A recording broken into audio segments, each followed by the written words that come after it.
यही आरक्षण विरोधी लोग हैं जो जिसको भूमिहार कहते हैं, ब्राह्मण कहते हैं, राजपूत कहते हैं, लाला कहते हैं और कुछ जो है बनिया में भी जो धनाढ़ लोग हैं जो आरक्षण का विरोध करते हैं, बाबा साहब अंबेडकर का विरोध करते हैं, संविधान का विरोध करते हैं और मनुस्मृति को मानते हैं। वैसे आरक्षण विरोधियों को हम लोग बहिष्कार करेंगे, तब जाकर के इस देश से मनुस्मृति वाले लोग भागेंगे। शेड्यूल कास्ट हैं, शेड्यूल ट्राइब हैं, अति पिछड़ा हैं, ओबीसी हैं, माइनॉरिटी हैं, इनको हम आह्वान करने चाहते हैं कि आज बाबा साहब के सपनों का भारत अगर बनाना है तो आज से कसम खाइए, संकल्प लीजिए कि अपने समाज का एक भी मुकदमा में आरक्षण विरोधी वकीलों को हम वकील नहीं रखेंगे, उनका सार्वजनिक बहिष्कार करेंगे। जब तक इन पांचों समाज का 90% जज नहीं बनेगा सुप्रीम कोर्ट, हाई कोर्ट और जिला न्यायालय में, तब तक हमारे लोगों को सामाजिक न्याय नहीं मिलेगा, आर्थिक न्याय नहीं मिलेगा, राजनैतिक न्याय नहीं मिलेगा, फौजदारी न्याय नहीं मिलेगा, धन धरती राजपाट कहीं भी न्याय नहीं मिलेगा। आज 6 दिसंबर को पूरा देश ही नहीं बल्कि विदेशों में भी जो है बाबा साहब भीमराव अम्बेडकर का जो है परिनिर्वाण दिवस मनाई जाती है। हमारे साथ पटना हाई कोर्ट के वरिष्ठ वकील अरुण कुशवाहा जी है। आज 6 दिसंबर है सर, और बाबा साहब अम्बेडकर को जो है आज याद किया जाता है। ऐसा कहा जाता है कि बस 6 दिसंबर हो और 14 अप्रैल के बाद यही 2 दिन लोग याद करते हैं, उसके बाद भूल जाते हैं। देखिए, सबसे पहले तो मैं आपके चैनल के माध्यम से पूरे बिहार वासियों को, देशवासियों को और दुनिया वाले को नमो बुद्धाय, जय भीम, जय भारत बोलना चाहते हैं। और ये जो बाबा साहब भीमराव अंबेडकर का जो परिनिर्वाण दिवस है, यानी कि मृत्यु दिवस है, पुण्यतिथि भी कहा जाता है, तो ये देश के नहीं, बाबा साहब अंबेडकर विश्व के टॉप 10 स्कॉलर्स में थे। 10 विद्वानों में इनकी गिनती की जाती थी और इन्होंने जो काम किया है अपने जीवन काल में, उसकी चर्चा इनके जीवन काल से ज़्यादा उनके परिनिर्वाण के बाद चर्चा हो रही है। और आज पूरे दुनिया में, अमेरिका हो, रूस हो, चाइना हो, ब्रिटेन हो, यहाँ तक कि तानाशाह कंट्री कहे जाने वाला जो साउथ कोरिया, नॉर्थ कोरिया, वहाँ का जो लोग है, वो लोग भी बाबा साहब को मान रहा है कि ये एक ऐसा धरती पुत्र जन्म लिए जिन्होंने पूरे विश्व को ये दर्शन दिया कि जब तक अंतिम व्यक्ति, गरीबतम व्यक्ति खुशहाल नहीं होता, तब तक इस देश में शांति आ ही नहीं सकती। तो बाबा साहब भीमराव अंबेडकर के आज परिनिर्वाण दिवस पर हम पूरे भारतवासियों से आह्वान करना चाहते हैं कि उनके जीवन को और उनके सपनों का भारत अगर बनाना है तो 4-5 काम करना पड़ेगा। क्या? पहला काम ये करना पड़ेगा कि जितना भी संविधान विरोधी ताकतें हैं भारत में, संविधान का जो विरोध करता है, उसको आने वाले किसी भी चुनाव में संविधान विरोधी पार्टियों को, संविधान विरोधी आरक्षण विरोधी नेताओं को और पार्टियों को, और शेड्यूल कास्ट, शेड्यूल ट्राइब, अति पिछड़ा, ओबीसी, माइनॉरिटी में जन्म लेकर जो भी अपने समाज के खिलाफ आरक्षण विरोधियों के साथ मिलकर के या फिर संविधान विरोधियों के साथ मिलकर के या मनुस्मृति मानने वालों के साथ मिलकर के समाज के साथ जो गद्दारी कर रहे हैं, वैसे नेताओं को भी और वैसे पार्टियों को भी आने वाले चुनाव में हमारे देश की जो बहुजन समाज है, 90% जिसकी आबादी है, 120 करोड़ हम ही लोग हैं, तो हम लोग सार्वजनिक बहिष्कार करें। एक भी आरक्षण विरोधी पार्टी को, एक भी आरक्षण विरोधी नेता को और एक भी आरक्षण विरोधी समाज के लोगों को आप वोट न करें आने वाले चुनाव में। तो ये पहला हमारा उस पर हमला होगा। दूसरी बात हम ये कहना चाह रहे हैं कि जब तक सुप्रीम कोर्ट और हाई कोर्ट में गरीब का बेटा जज नहीं बनेगा, सुप्रीम कोर्ट और हाई कोर्ट में जब तक शेड्यूल कास्ट का, शेड्यूल ट्राइब का, अति पिछड़ा का, ओबीसी का, माइनॉरिटी का, जिसको बहुजन कहा था बुद्ध ने, जिसको बाबा साहब ने शेड्यूल कास्ट, शेड्यूल ट्राइब, अति पिछड़ा, ओबीसी और माइनॉरिटी कहा, जब तक इन पांचों समाज का 90% जज नहीं बनेगा सुप्रीम कोर्ट, हाई कोर्ट और जिला न्यायालय में, तब तक हमारे लोगों को सामाजिक न्याय नहीं मिलेगा, आर्थिक न्याय नहीं मिलेगा, राजनैतिक न्याय नहीं मिलेगा, फौजदारी न्याय नहीं मिलेगा, धन धरती राजपाट कहीं भी न्याय नहीं मिलेगा।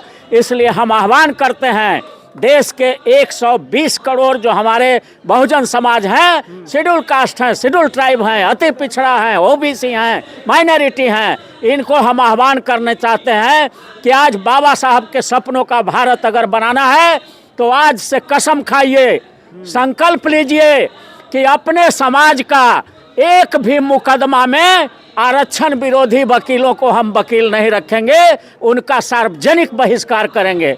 चूँकि 99% मुद्दई या मुद्दालय हमारे ही लोग हैं। जिस दिन उनका सार्वजनिक बहिष्कार हो जाएगा उसी दिन से वो वकालत छोड़ के भाग जाएंगे, और जब वकील ही नहीं बनेंगे तो जज कहाँ से बनेंगे? अपने आप उनका जो है न्यायपालिका से विदाई हो जाएगा। इसलिए अगर देश के दूसरा पावर हाउस न्यायपालिका में कब्जा करना है तो आरक्षण विरोधी वकीलों का सार्वजनिक बहिष्कार करें और पूरे देश में ये नारा फैला दें कि मुकदमा हमारा, वकालत तुम्हारा, नहीं चलेगा, नहीं चलेगा। मुकदमा हमारा, न्याय तुम्हारा, नहीं चलेगा, नहीं चलेगा। पूरे देश में जुडिशियरी का जो सिस्टम है उसको अपने हाथ में लेने के लिए ये नारा गुंजायमान करना और अमल करना जरूरी है। तीसरा जो काम करना होगा, मनुवादी मीडिया भरा पड़ा है, जितना भी पूंजीवादी ताकतें हैं मीडिया को कब्जा करके रखा है, तो ये आपके हाथ में है, 120 करोड़ बहुजनों के हाथ में है। जिस दिन से आप कसम खा लेंगे, संकल्प ले लेंगे कि आज के बाद से एक भी न्यूज़पेपर जो आरक्षण विरोधियों का है उसको हम खरीदेंगे ही नहीं, उसका सार्वजनिक बहिष्कार करेंगे, जगह जगह पर उसको जलाने का काम करेंगे। तो वैसे आरक्षण विरोधी न्यूज़पेपर का अगर देश के 120 करोड़ बहुजन बहिष्कार कर देंगे तो उसका पेपर बिकना बंद हो जाएगा। अब पेपर नहीं बिकेगा तो उसको एडवर्टीजमेंट नहीं मिलेगा, और एडवर्टीजमेंट नहीं मिलेगा तो अंत में वो पेपर, मनुवादियों का पेपर, ब्राह्मणवादियों का पेपर, आरक्षण विरोधियों का पेपर अपने आप बंद हो जाएगा। ये पावर है, यही आरक्षण विरोधी लोग हैं जो जिसको भूमिहार कहते हैं, ब्राह्मण कहते हैं, राजपूत कहते हैं, लाला कहते हैं, और कुछ जो है बनिया में भी जो धनाढ़ लोग हैं जो आरक्षण का विरोध करते हैं, बाबा साहब अंबेडकर का विरोध करते हैं, संविधान का विरोध करते हैं और मनुस्मृति को मानते हैं, वैसे आरक्षण विरोधियों को हम लोग बहिष्कार करेंगे। तो ये मीडिया में भी कब्जा होगा और प्रिंट मीडिया में भी हमारी जनता चाह लेगी तो कब्जा हो जाएगा। जिस दिन से हम लोग ये कसम खा लेंगे 120 करोड़ बहुजन समाज के लोग भारत में कि एक भी मोबाइल में वैसे चैनल को हम खोलेंगे ही नहीं, उसको नहीं टिपेंगे बटन जो हमारे खिलाफ आग उगलता है। तो आरक्षण विरोधी मीडिया जो भी है, प्रिंट मीडिया और इलेक्ट्रॉनिक मीडिया, उन सब का अगर 120 करोड़ बहुजन बहिष्कार कर देगा तो उसी दिन से सारे सोशल मीडिया जो आरक्षण विरोधी हैं, जो संविधान विरोधी हैं, मनुस्मृति के मानने वाले हैं, उसका अपने आप टीआरपी घटेगा, उसको एडवर्टीजमेंट नहीं मिलेगा तो वो भी बंद हो जाएगा। तो ये तीनों पावर हाउस आप कब्जा कर सकते हैं, ये जनता के हाथ में है। और एक पावर हाउस बच गया जिसका हम कार्यपालिका, नौकरियां देश की, तो देश की नौकरियों में जैसे एसपी है, कलेक्टर है, डीएम है, चीफ सेक्रेटरी है, वाइस चांसलर है, प्रोफेसर है, डॉक्टर है, इंजीनियर है, तो इनमें आरक्षण की सीमा जब 10% उच्च जातियों को दे दिया है, इन लोगों ने असंवैधानिक तरीके से दे दिया है, तो हम लोग मांग करते हैं कि आप लोग 90% आरक्षण के लिए अब लड़ाई लड़िए कि शेड्यूल कास्ट, शेड्यूल ट्राइब, अति पिछड़ा, ओबीसी और माइनॉरिटी की आबादी जब भारत में 90% है तो देश की नौकरियों में 90% आरक्षण होनी चाहिए। और इसकी लड़ाई अगर हम लोग लड़ते हैं तो अपने आप जो है सत्ता का चारों पावर हाउस जिस दिन गरीबों के हाथ में आ जाएगा, शेड्यूल कास्ट, शेड्यूल ट्राइब, अति पिछड़ा, ओबीसी और माइनॉरिटी के हाथ में आ जाएगा, तभी से हमको सामाजिक न्याय, आर्थिक न्याय, राजनीतिक न्याय, फौजदारी न्याय और सभी तरह के धन, धरती, राजपाट सब में न्याय मिलने लगेगा। यही आज हम लोग देश के और दुनिया के लोगों को और बिहार के और भारत के लोगों को संकल्प दिलाते हैं कि अगर बाबा साहब के सपनों का भारत बनाना है तो आज संकल्प लीजिए, जो हम बातें चार बताए हैं, चारों पावर हाउस को कब्जा करें।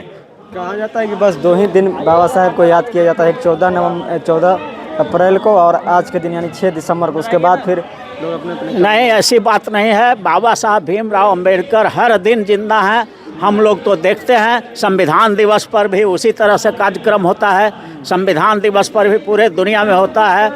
14 अप्रैल तो खैर नागपुर में, और जितना जयंती समारोह या पुण्यतिथि बाबा साहब भीमराव अंबेडकर का मनाया जाता है, उतना विश्व में किसी महान आदमी का नहीं मनाया जाता है। और सबसे बड़ी बात है कि जो आप बात कर रहे हैं, तो उनके सपनों का जो सिद्धांत था वो तो चलते रहता है। कहीं पर मसाल जुलूस निकलता है सुप्रीम कोर्ट हाई कोर्ट में आरक्षण के लिए, कहीं पर जो है धरना होता है, कहीं प्रदर्शन होता है, कहीं सेमिनार होता है, कहीं सभा होता है। तो ये क्या है? बाबा साहब अंबेडकर के सपनों का भारत बनाने के लिए संघर्ष है। और ये वैचारिक क्रांति अभी हो रही है। जब वैचारिक क्रांति जब हो जाएगी, उसके बाद देखिएगा रोड पर क्रांति आएगा, सारे लोग निकलेंगे और सत्ता के चारों पावर हाउस में 90% गरीबों की हिस्सेदारी, यानी कि दलित पिछड़े अक़लियतों की हिस्सेदारी होगी। तब जाकर के इस देश से मनुस्मृति वाले लोग भागेंगे। अच्छा, आज के नौजवान इस चीज़ को देखते हैं, कहा जा रहा है कि जो नौजवान हैं इस चीज़ को भूलते जा रहे हैं बाबा साहब अम्बेडकर। नहीं, ऐसी बात नहीं है। जो असली शिक्षित हैं, जो सिर्फ किताबी कीड़ा है, उनकी बात मैं नहीं करता। लेकिन जो समाज में देख रहा है, जो समाज को समझ रहा है, वैसे लोगों की संख्या बहुत बड़ी है। और अब वो ज़माना नहीं है कि लोग ये कह दें कि लोग शिक्षित नहीं हैं। अब हर वर्ग के लोग, शेड्यूल कास्ट में, शेड्यूल ट्राइब में, अति पिछड़ा में, ओबीसी में इंजीनियर हैं, वकील हैं, जज हैं, प्रोफेसर हैं। तो अब कहाँ छुपेगा? अब तो ये बात सही है कि 100% लोग लड़ाई में नहीं आते हैं, लेकिन 120 करोड़ जब हमारा बहुजन समाज है, उसमें से अगर 2 करोड़ भी रोड पर निकल जाएगा तो पूरा देश में हंगामा खड़ा हो जाएगा, पूरा देश खड़ा हो जाएगा उनके साथ। तो सारे लोग आंदोलन में नहीं आते। देश की जब आज़ादी की लड़ाई लड़ी जा रही थी, तो उस समय भारत की आबादी 34 करोड़ था। तो 3400 करोड़ थोड़े लड़ाई में, आज़ादी की लड़ाई में आ गए थे। 2 करोड़ निकल गया था तो अंग्रेज़ों का त्राहिमाम हो गया और उसको मजबूर होकर के भारत को छोड़ करके जाना पड़ा। तो ये तो नयका जो अंग्रेज हैं हमारे, हम लोग 120 करोड़ हैं, शेड्यूल कास्ट, शेड्यूल ट्राइब, अति पिछड़ा, ओबीसी और माइनॉरिटी का। और ये जो नया अंग्रेज हैं जो सत्ता का चारों पावर हाउस कब्जा करके रखा है, तो अब छद्म रूप से शासन कर रहा है। अब वो डायरेक्ट नहीं आता है। हमारे ही लोगों में से, माने कि जो बैकवर्ड, दलित, पिछड़ा, अक़लियत समाज में जो गद्दार टाइप के लोग हैं, जो बिकाऊ लोग हैं, उन लोगों को वो लोग हायर कर लेता है और उसी को आगे करके कहता है कि देखो ये भी बैकवर्ड है, ये भी दलित है, ये भी पिछड़ा है, ये भी आदिवासी है, ये भी अत्यंत पिछड़ा है। अब हमारे समाज के गद्दारों को ले जा कर के खड़ा कर दिया है। तो हम लोगों को अब अपने समाज के गद्दारों को पहचानना होगा और अपने समाज के वफादारों को पहचानना होगा। और गद्दारों के खिलाफ भी हमें उसी तरह से लड़ना पड़ेगा जिस तरह से हम जगदेव बाबू ने इसी बिहार के धरती पर कहा था कि 100 में 90 शोषित है, 90 ने ललकारा है। धन धरती और राजपाट में 90 भाग हमारा है, 10 का शासन 90 पर नहीं चलेगा, नहीं चलेगा। इसी धरती से गुंजायमान हुआ था। तो आज हम लोग फिर एक बार संकल्प लें बाबा साहब के परिनिर्वाण दिवस के अवसर पर कि हम लोग देश के चारों पावर हाउस, न्यायपालिका, कार्यपालिका, विधायिका और नेशनल मीडिया में 90% जब तक हिस्सेदारी नहीं ले लेते हैं तो हम बाबा साहब के सपनों का भारत नहीं कहेंगे। उसके लिए हम लोग संघर्ष करते रहेंगे, करते रहेंगे, करते रहेंगे। आपने अभी कहा कि जो शिक्षित लोग हैं इस चीज़ों को समझेंगे, तो आज जिस समाज से बाबा साहब अम्बेडकर है, कई लोग तो कई जो है लोग उनके तक जो है अभी तक शिक्षा नहीं पहुँच पाई है, तो वो लोग इस चीज़ को कैसे समझेंगे? देखिए, उनके लिए जब सत्ता के चारों पावर हाउस में आपके लोग आएंगे तो सबसे पहला काम जो हम लोग करेंगे वो करेंगे कि शिक्षा का सामान्यीकरण करेंगे। आज तो शिक्षा बड़े लोगों के लिए अलग है, मध्यम लोगों के लिए अलग है और नीचे लोगों के लिए अलग है, गरीबों के लिए। तो शिक्षा जब तक समान नहीं होगा, एक नारा हम लोग को यहाँ चलाना पड़ेगा कि राष्ट्रपति का हो संतान या भंगी का हो संतान, सबकी शिक्षा एक समान। तो ये नारा अभी लड़ाई हुई नहीं है, ये लड़ाई जगदेव बाबू, बाबा साहब भीमराव अंबेडकर, उसके बाद पहले तो बुद्ध ने कहा बहुजन हिताय बहुजन सुखाय। बाद में उसी बात को बाबा साहब भीमराव अंबेडकर ने भारत के संविधान में बहुजन के हित के लिए, माने शेड्यूल कास्ट, शेड्यूल ट्राइब, अति पिछड़ा, ओबीसी और माइनॉरिटी के हित के लिए भारत के संविधान में बना दिया। और उसी के बाद तुरंत जो है बाबा साहब अंबेडकर के जब संविधान में आ गया बहुजन हिताय बहुजन सुखाय, तो जगदेव बाबू ने उसको जमीन पर उतारा और कहा कि 100 में 90 शोषित है, 90 भाग हमारा है, 10 का शासन 90 पर नहीं चलेगा, नहीं चलेगा। बाद में मान्यवर कांशीराम साहब ने कहा वोट हमारा, राज तुम्हारा, नहीं चलेगा, नहीं चलेगा। और इसी सिद्धांत को आज के दिन में, आज जो ये हम लोग धम्म दिवस मना रहे हैं 6 दिसंबर 2025 को, मैं खुद अपने पार्टी, हम लोगों ने एक पार्टी भी जो बिहार का रिकॉग्नाइज्ड पार्टी है, राष्ट्रीय लोक समता पार्टी, उसका राष्ट्रीय अध्यक्ष भी मैं हूं। तो मैं संकल्प लेता हूं कि राष्ट्रीय लोक समता पार्टी बाबा साहब बुद्ध के जो कारवा है बहुजन हिताय बहुजन सुखाय, उसके बाद बाबा साहब का जो कारवा है SC ST OBC माइनॉरिटी के लिए विशेष अवसर संविधान में, और उसके बाद जगदेव बाबू का कारवा था 100 में 90 शोषित है, 90 भाग हमारा है। उसके बाद कांशीराम का कारवा था 85 और 15 वोट हमारा, राज तुम्हारा, नहीं चलेगा, नहीं चलेगा। उस कारवा को आज के दिन में कांशीराम के मरने के बाद वो बंद है मिशन, तो उसको हम लोग चालू किए हैं राष्ट्रीय लोक समता पार्टी के तरफ से। पंखा छाप हम लोग का है, और उसी बैनर के तले पूरे देश में हम लोग सत्ता के चारों पावर हाउस में 90% हिस्सेदारी की लड़ाई लड़ेंगे, और बाबा साहब के सपनों का भारत, बुद्ध के सपनों का भारत, डॉक्टर अंबेडकर के सपनों का भारत, बिहार लेलिन अमर शहीद जगदेव प्रसाद के सपनों का भारत, और फिर मान्यवर कांशीराम के सपनों का भारत बनाने का हम आज संकल्प लेते हैं, संकल्प लेते हैं। चलिए, बहुत बहुत धन्यवाद। थैंक तो देखिए, हमारे साथ पटना हाई कोर्ट के वरिष्ठ वकील अरुण कुशवाहा जी थे। आज बाबा साहब अम्बेडकर का यानी कि 6 दिसंबर का परिनिर्वाण दिवस था, तो आज ये यहाँ पे मौजूद थे, और बाबा साहब को लेकर इन्होंने क्या कुछ कहा, आपने भी अच्छी तरह से इनको समझा। बाकी इस पूरी बातचीत पर आपकी क्या राय है, कमेंट कीजिए। देखते रहिए द एक्टिविस्ट। मैं उन कुमार, बहुत बहुत धन्यवाद।